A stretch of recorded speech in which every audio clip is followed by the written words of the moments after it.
2024년이 방금 시작한 것 같은데 추수감사주의를 지키게 되었습니다. 2024년이 시작될 때, 2024년? 와, 이런 날이 오는구나.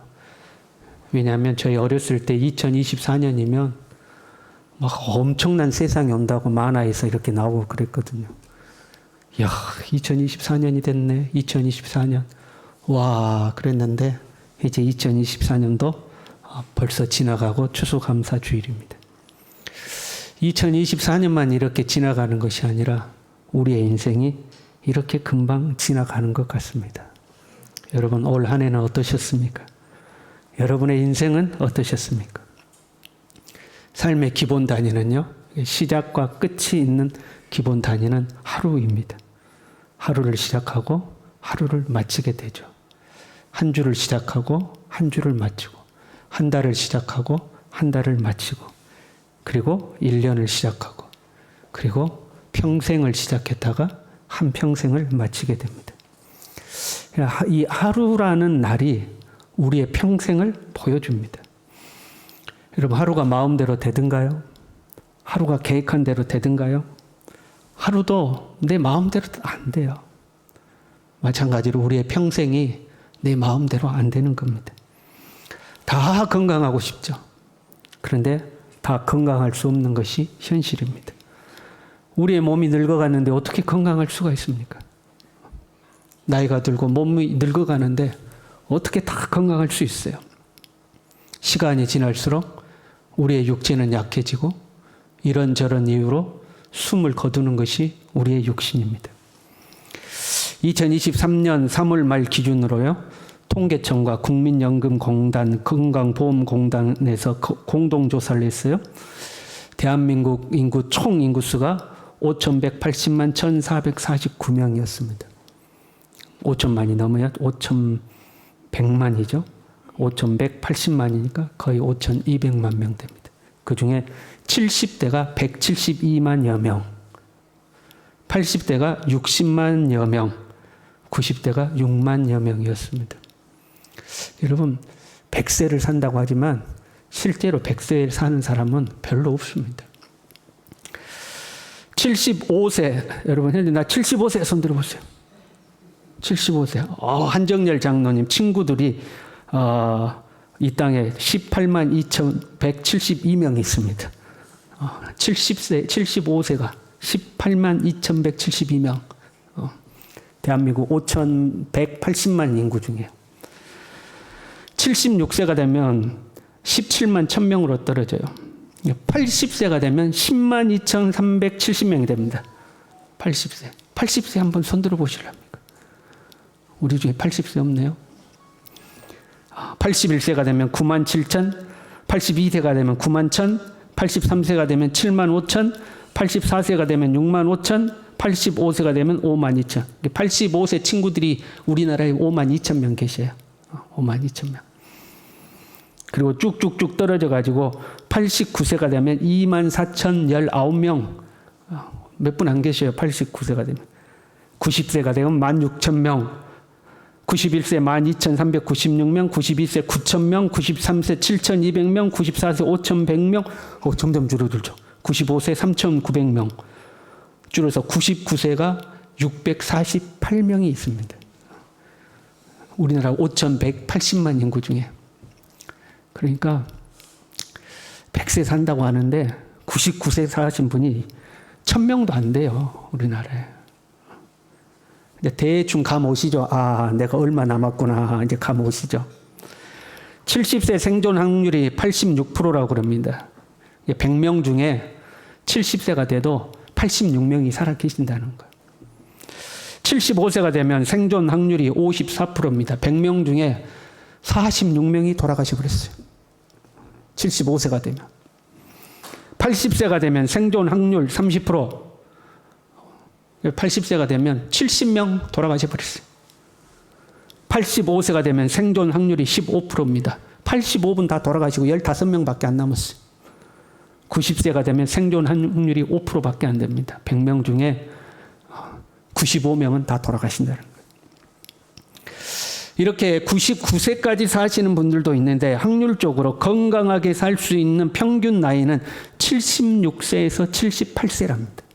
76세, 78세까지 건강하게 사시고 그 다음부터는 따라합시다. 비글비글하다. 약해진다는 거예요. 약해진다는 거예요. 그게 우리 사람의 인생이죠.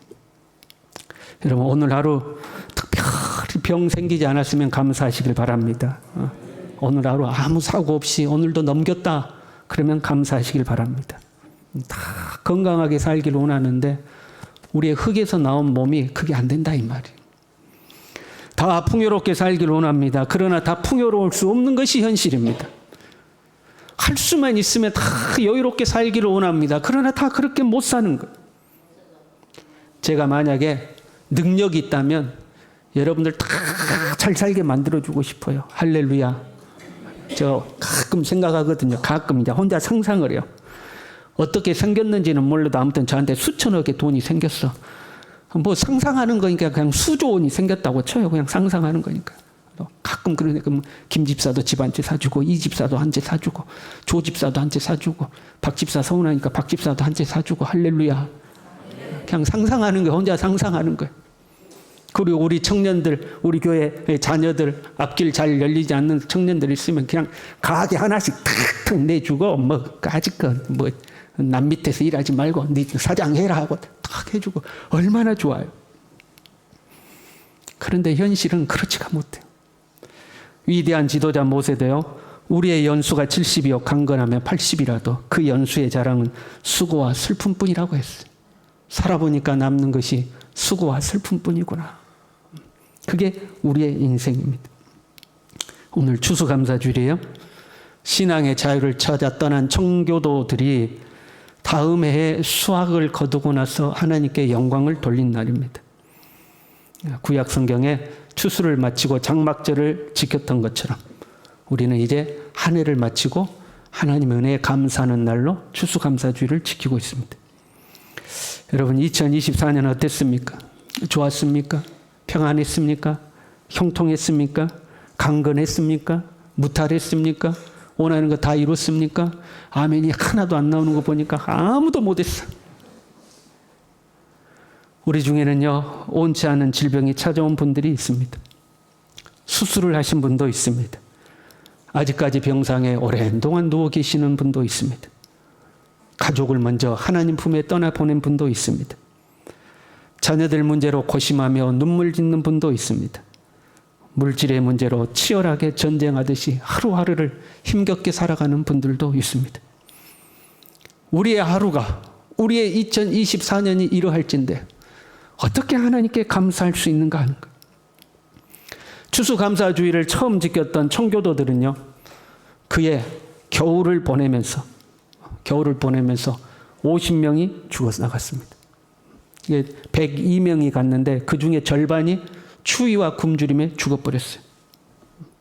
그리고 그 봄에 씨를 뿌리고 그 가을에 추수하면서 하나님께 이 감사 예배를 드린 거예요. 그때 기도를 이렇게 드렸다고 합니다. 우리는 대서양을 건너와 여러 친구들을 잃었습니다. 반이 죽었거든요. 그러나 하나님은 우리에게 기대했던 것보다 더 많은 것을 주셨습니다. 하나님의 은혜에 감사하며 하나님께 첫 열매를 드리나이다 하고 하나님께 감사했다고 합니다. 본문은요, 다윗이 하나님의 언약궤를 다윗 성으로 옮긴 뒤에 드린 감사 찬양입니다. 다윗은 언약궤를 옮기기 위해서 만반의 준비를 했습니다. 아론과 레이지파 사람 870명을 모았습니다. 대규모 찬양단을 만들어서 하나님께 감사 찬양을 했어요. 온갖 악기와 찬양단을 동원해서 하나님께 감사 찬양을 돌리는 거예요. 왜 이렇게 다윗은 웅장하게 하나님께 감사했는가? 먼저는요, 가깝게는 법궤를 무사히 옮길 수 있는 것이 감사했어요. 다윗은 한번 실패했거든요. 기럇 여아림에 있는 언약궤를 메어 오는데, 그것을 제사장들이 메고 와야 되는데 수레에 싣고다가 소가 놀래가지고 펄쩍펄쩍 뛰니까 웃사라는 사람이 그 법궤가 떨어지지 않도록 잡았다가 그 자리에서 즉사해서 죽었습니다. 하나님이 다윗을 거절한 걸로 느낀 거예요. 그래서 그 행사를 그만뒀어요. 그리고 나서 다시 연구해보고 고민해보니까 방법이 틀렸다. 하나님의 언약궤는 제사장이 매야 된다. 그래서 다시 그 언약궤를 모시고 오는 겁니다. 언약궤를 모셔 오려는 것은, 언약궤는 하나님의 임재의 상징이기 때문에 그렇습니다. 보이지 않는 하나님이 우리와 함께 하신다는 상징적인 거예요. 언약궤가 나와 함께 하는 것이 곧 하나님이 나와 함께 하는 것이었습니다. 이스라엘은 신정정치를 하는 것이죠. 하나님이 통치하는 나라예요. 그러니까 하나님이 왕인 나와 함께 하심을 인정해줘야 백성들로부터 나의 정권도 인정을 받는 거예요. 신적 정통성을 인정받는 거예요. 통일 왕국을 잃은 다윗의 왕권을 하나님이 인정하신 것이 되는 거예요. 그 언약궤를 다윗성으로 모셔 들었으니 얼마나 감사하겠어요. 이제 하나님이 나를 인정하신다는 거예요. 가깝게는 그렇고요. 좀 더 멀리 보면요, 참으로 감사할 일이에요. 다윗이 왕이 되기까지 고생을 얼마나 많이 했는지 몰라요. 10대에 이스라엘의 그 이름을 드러내고 난 뒤에 사울에게 시기 질투를 받아서 죽을 고비를 무수히 넘겼습니다. 광야에서 도피 생활을 10년이 넘게 했어요. 너무 힘들어서 타국으로 망명했다가 아주 침을 질질 흘리면서 문에다가 등을 긁어대면서 미친 척하고 살아나온 적도 있어요. 고생 많았어요. 나발과 같은 목장 주인이 다윗을 개무시를 했습니다. 진짜로 개무시를 했어요. 요즘에 주인을 배신하고 떠도는 개 같은 것들이 있다는데, 그러면서 다윗을 무시하는 그런 무시를 당하기도 했어요. 수많은 전쟁으로 많은 동료들을 잃기도 하고, 때로는 많은 사람의 목숨을 자기 손으로 거둬야만 했었습니다. 그 고생 많고 사연 많은 인생이 지금 해피엔딩으로 끝나는 거예요. 통일 왕국의 왕이 되고 하나님이 나를 인정해주는 해피엔딩이 된 거예요. 얼마나 감사하겠어요. 사랑하는 우리 모든 성도들의 삶도 해피엔딩이 되기를 간절히 바랍니다. 해피엔딩이 된 거예요. 그래서 너무너무 감사한 거예요. 그러나 그것보다도요, 진짜 감사한 이유는 따로 있습니다. 31절입니다.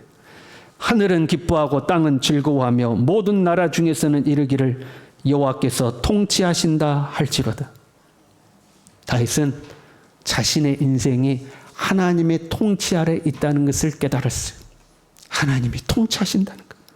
이름 없던 목동이었던 자기가 우연히 전장터에 가서 골리앗을 무너뜨리고 승리하게 된 것, 사울에게 발탁되어 국가의 직위를 얻게 된 것, 오랜 고생 끝에 왕에 오르게 된 것, 결국 하나님의 법궤를 다윗성에 옮기게 된 모든 것은 내 자신의 힘과 능력이 아니라 하나님의 통치와 다스림 덕분으로 이루어졌다. 이걸 깨닫는 거예요. 오늘 우리가 이곳에 있는 것도 어쩌다 보니까 이곳에 있는 것이 아니라 하나님이 우리를 이곳까지 인도하신 줄로 믿습니다. 다윗은 그걸 깨달은 거예요. 이 하나님의 통치는요, 내 생각의 한계를 뛰어넘죠. 사람은 기껏해야 한평생 사는 겁니다. 한평생을 사는데 사실 내일 일도 모르는 게 사람이에요. 그런데 하나님은 영원하신 분입니다. 그 영원을 계획하시고 그 영원을 운영하시며 그 영원을 통치하시는 분이 하나님이신 거예요. 사람의 생각을 뛰어넘어요. 16절부터 이렇게 되어 있어요. 이것은 아브라함에게 하신 언약이며 이삭에게 하신 맹세이며 이는 야곱에게 세우신 율례 곧 이스라엘에게 하신 영원한 언약이라. 그러니까 다윗은 현재 자기가 통일 왕국의 왕이 된 것은 하나님이 저 멀리 믿음의 조상 아브라함에게 하신 그 언약이 자기 때에 성취된 것임을 찬양하고 있는 거예요. 하나님은 아브라함에게 1000년 가까운 세월 전에 약속하시고 그 약속을 하나님이 통치하고 다스리셔서 다윗 자기의 때에 이루셨다는 거예요. 그걸 지금 깨닫고 있는 거예요. 하나님이 통치하셨다는 거예요. 19절에요. 그때 너희 사람 수가 적어서 보잘것없으며 그 땅에 객이 되어 이 민족에게서 저 민족에게로 이 나라에게서 다른 백성에게로 유랑하였도다. 너희는 보잘것없는 몇 명 안 내는 그런 민족이었다. 그런 너희가 이런 왕국을 이룰 것을 누가 알았냐 하는 거예요. 사람은 몰랐어요. 그런데 하나님은 그 아브라함의 때에 그걸 계획하시고 말씀하시고 사람은 다 잊어버리고 생각도 못했을지라도 하나님은 역사를 주관하고 통치하셔서 오늘날 다윗을 통일 왕국의 왕으로 세웠다 이 말이에요. 사람은 내일 일을 모르지만 하나님은 영혼을 계획하시는 분인 거예요. 사실 우리 민족도요, 보잘것없는 민족이었어요. 2차 세계대전 후에 제국주의 시대가 막을 내리고 그 제국주의 식민지에서 벗어난 나라가 세계 150여 개국이었는데 그 중에 우리나라가 제일 가난한 나라였어요. 정말 보잘것없는 나라였어요. 어디 가서 코리아라고 그러면 그런 나라가 어디 있는지도 몰랐어요. 우리나라가 세계에 이름을 알린 것은 88 올림픽 때입니다. 그 전까지 사람들이 코리아가 어디에 있는지도 몰라요. 별 볼 일 없는 나라였어요. 그 가난했던 나라가 이런 대국이 될 줄 누가 알았겠냐는 거예요. 하나님이 이 나라의 민족을 통치하시는 줄로 믿습니다. 여러분 옛날 사진들 한 번씩 꺼내보세요. 따라합시다. 촌스럽다. 자, 옛날 사진들 보면 그렇게 깨재지할 수가 없어. 나름 멋을 낸다고 냈는데요. 헤어스타일은 애글이 다 같이 뽀글인가 모르겠어. 다 뽀글뽀글 해가지고 얼굴은 시큼시큼하고 멋 낸다고 멋 냈는데 옷들은 왜 그렇게 촌스러운지 모르겠어요. 그때에 비하면 여러분 귀인이 되신 줄로 믿습니다. 우리 옆 사람과 인사합시다. 아름다우십니다. 저 옛날 사진 봐봐요. 옛날 사진. 그 가난했던 우리가 이렇게 살 줄 누가 알았겠냐 이 말이에요. 누가 상상했겠냐. 여러분 집에 전화 있죠? 요즘 집에 전화 없는 분들 많아. 왜? 다 들고 다니니까. 옛날에는 전화도 동네마다 하나밖에 없었어. 이장님 집에 전화 있어가지고 전화 오면 방송하는 거죠. 아무개씨 전화 왔어요. 전화 받으세요. 쪼르르 달려가가지고 전화 받고 잘 있냐? 영자야 잘 있냐? 전화세 많이 나온다 끊어라. 네, 다 그렇게 살았잖아요. 근데 지금은 한 사람 앞에 하나씩 핸드폰 들고 다녀. 집집마다 차가 다 있어요. 냉장고도 있어요. 어이구, 세탁기도 있고, 아유. 이런 삶이 될 줄 누가 알았냐, 이 말이에요. 과거에 비해서 우리는 잘 살게 되었어요. 그럼에도 불구하고 현재 내가 보잘것없게 생각될 수도 있어요. 그럴 수 있어요. 상대적으로 다 잘 살게 됐으니까. 남들에 비교해서 내가 여전히 보잘것없다고 느낄 수 있어요. 그러나 우리는 기억해야 돼요.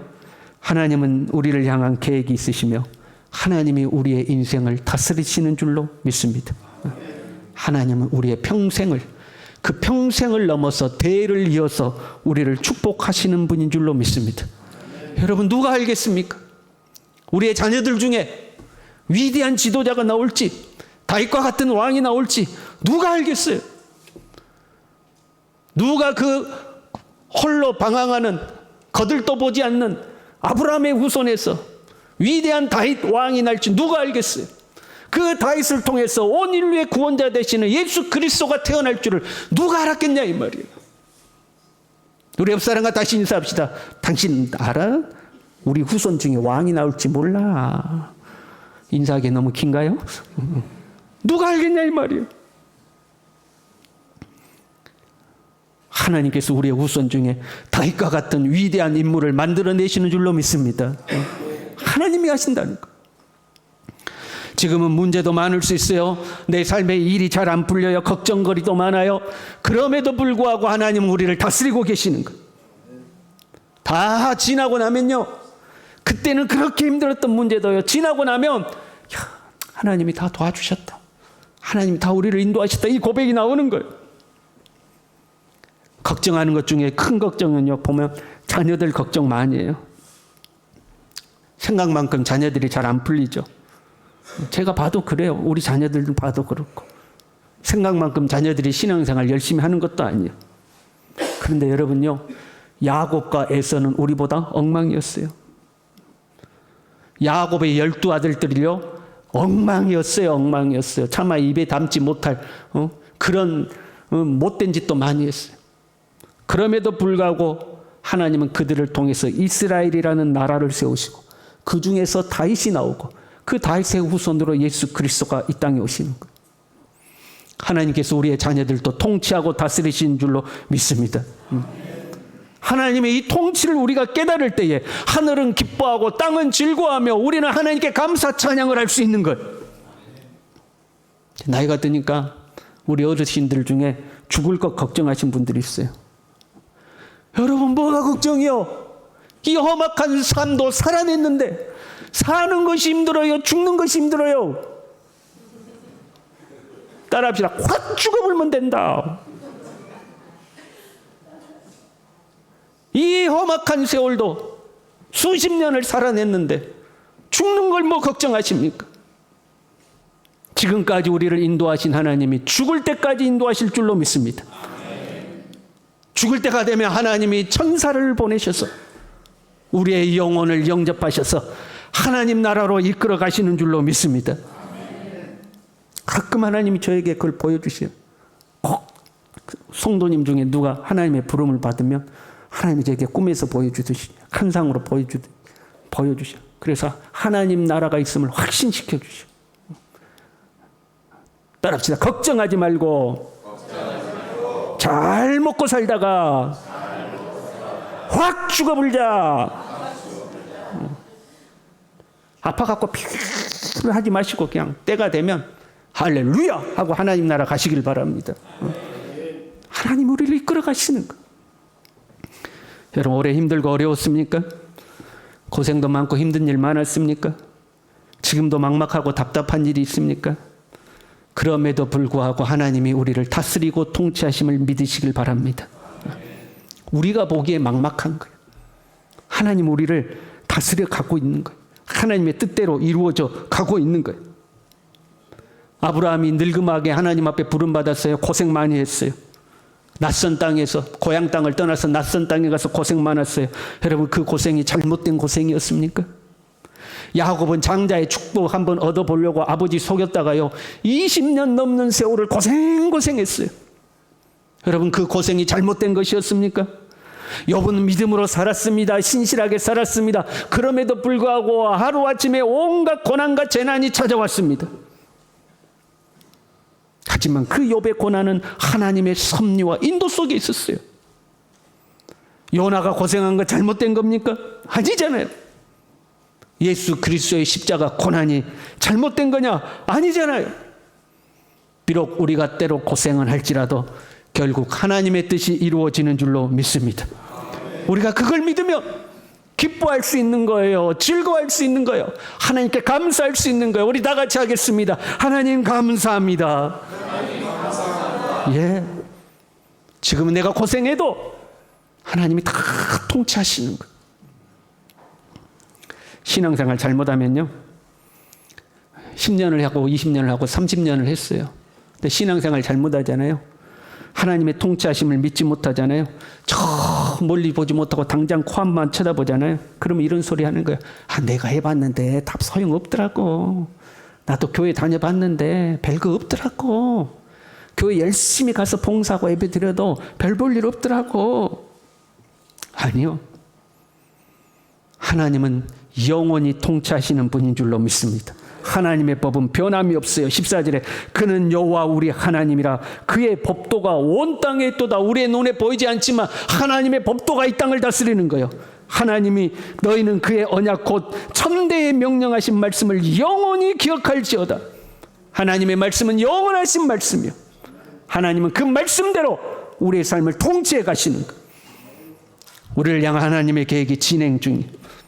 나와 내 자녀와 내 자녀의 자녀와 내 자녀의 자녀의 자녀의 자녀의 자녀의 천대에 이르기까지 하나님이 길이 다스리시는 줄로 믿습니다. 이 하나님을 신뢰하고 이 하나님을 믿음의 눈으로 바라보고 오늘 하루 기뻐하고 감사하고 즐거워하는 우리 모두 될 수 있기를 간절히 바랍니다. 우리 함께 찬양하겠습니다.